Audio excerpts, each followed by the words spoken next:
bisa ngomong semaunya di TV, di media, orang yang tidak punya ilmu, tidak punya akhlak ngomong, nggak ada tata krama dalam ucapan-ucapannya, kadang-kadang sampai mencoreng kehormatan agama, ngomong semaunya. Kenapa anda ini atau antum ini yang sudah faham agama tidak bicara kebaikan?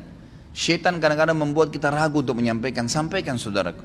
Saf miring, maaf miring pak, safnya luruskan, selesai kalimat. Nggak ada orang tiba-tiba tonjok kita gara-gara ngomong gitu. Orang tidak normal itu. Apalagi kalau sudah masuk masjid mau sholat, insya Allah pasti dia bergerak kok, gitu kan.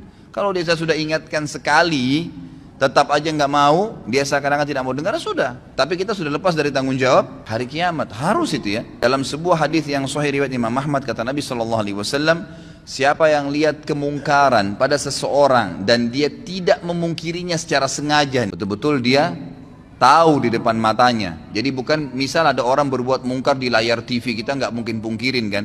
Maksudnya tidak mungkin pungkirin dengan tangan ya, bisa dengan hati mendoakan. Tapi di sini kalau ada orang yang lihat depan matanya, dia tidak pungkirin dengan tangannya, dia tidak pungkiri dengan lisannya, maka ini berbahaya sekali. Selama itu ada maka akan menjadi dosa, selama dia lakukan akan menjadi dosa buat dia. Tapi dia kalau pungkirin sekali lepas dari beban hukum. Tapi hadis ini sangat tegas nih.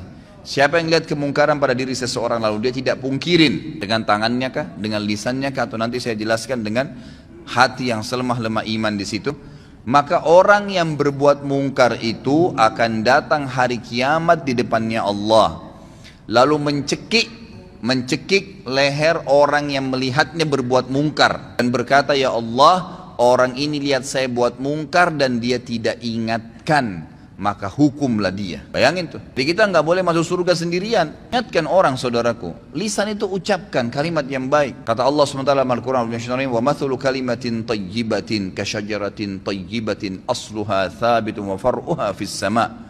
Perumpamaan kalimat yang baik tuh, nasihat, zikir, ayat Al-Quran, seperti sebuah pohon yang ditancap di dalam bumi lalu tumbuh dengan sangat kuat dan kokoh sampai menjulang ke langit. Jadi tu'ti ukulaha kulla hinin bi'idni rabbiha. Selalu saja pohon itu bermanfaat. Buahnya kah, daunnya kah, naungannya kah, orang bernaung di bawahnya akan bermanfaat. Seperti itu kalimat yang baik. Ucapkan, sampaikan, gitu kan? Selalu. Kemudian yang ketiga adalah mengingkari dengan hati. Ini selemah-lemah iman. Dan kata para ulama, Imam Az-Zahabi memasukkan ingkar mungkar ini dalam dosa besar karena adanya sabda Nabi SAW di akhir hadis ini, wadzalika adhaful iman, dan itu selemah-lemah iman. Artinya tidak ada lagi hitungan iman setelah itu. Jadi ada ancaman tapi seperti tidak kelihatan secara tulisan, gitu kan?